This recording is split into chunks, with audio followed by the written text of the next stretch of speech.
said, Bhumehi gariyasi mata swargat uchchatarha pita janani janmabhumishcha swargat api gariyasi.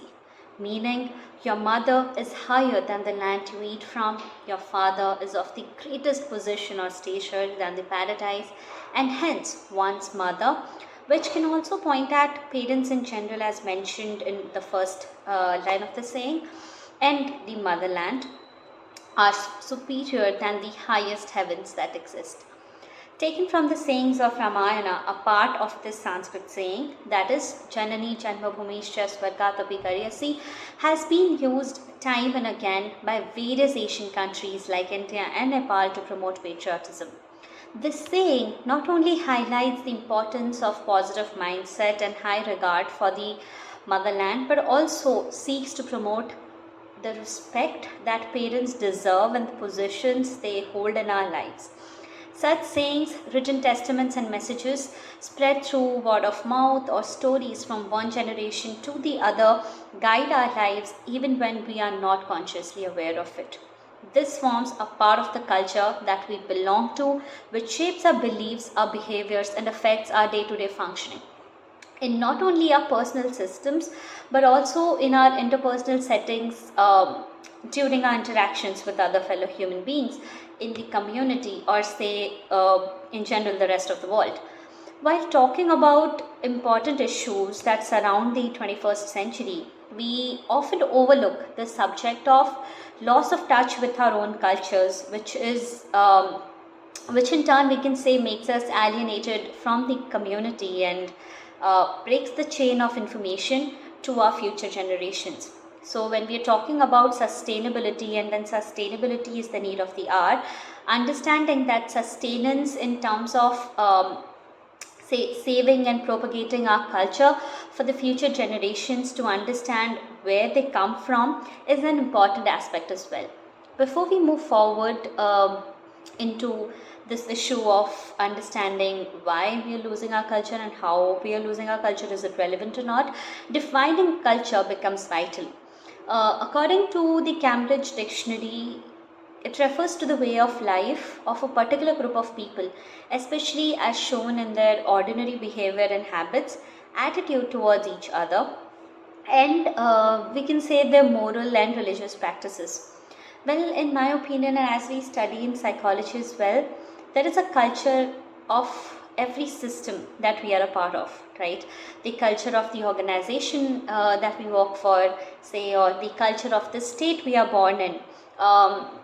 Maybe in terms of the food, the kind of food we eat, the language that we are speaking, or that is used to pass on the messages, the way somebody communicates, the dressing style, the culture of, and you can even say, right, the culture of the current place that you are at, which might or might not be the place that you're originating from. So, since it shapes us as human beings as a part of various systems that we engage with various roles that we put ourselves in over the span of an entire day, understanding of that culture, respect for that culture becomes of grave importance in order to take decision of whether to follow certain beliefs or to reform them for ourselves in order to suit the thinking process that we are currently engaged with. This process is merely possible if we have a deeper understanding regarding why we are taught to be the way we are.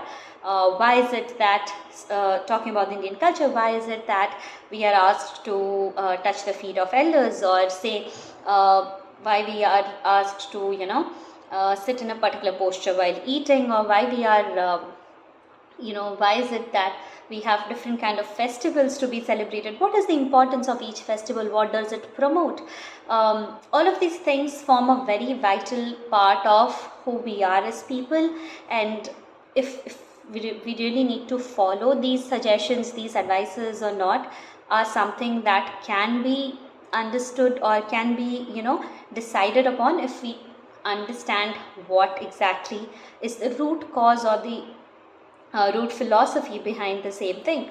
So culture has not only been found to add meaning and purpose to life, making it an essential element of human experience. It also gives a sense of identity and belongingness to a particular community. Human beings, as you know, human beings are also known as social animals, which need this community for a better quality life.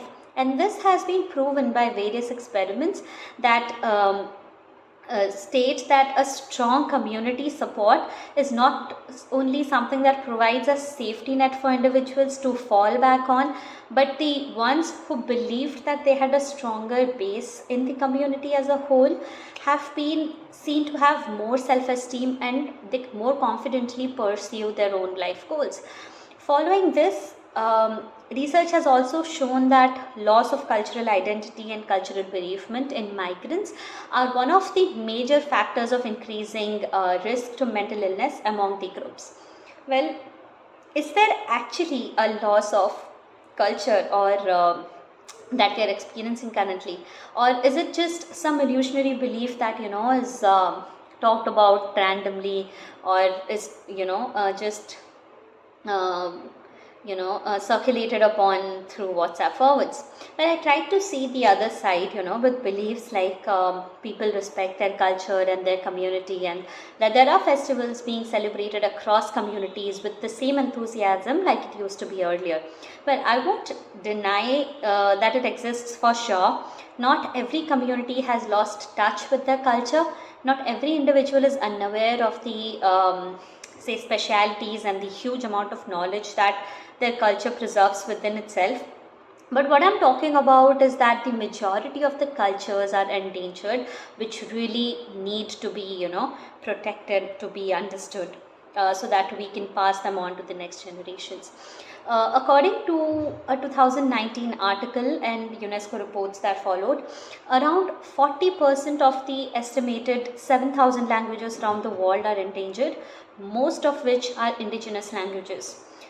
Such languages form a bridge between the culture of the state, the culture of the group of people, and the world. And when such language is lost, the community and in turn the world loses generations of knowledge that have been preserved. And then there's no medium of communication to understand the culture of the other group that existed earlier if it's not preserved now.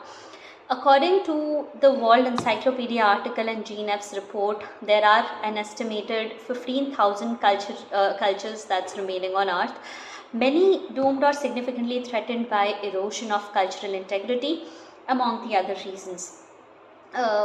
According to some other reports, since 1900s, 90 of Brazil's 270 Indian tribes have completely disappeared, while scores more have lost their lands and abandoned their ways of functioning, which signifies that around a lot of those tribes have kind of left their normal ways of functioning, have abandoned their culture due to various factors which we will be discussing upon later.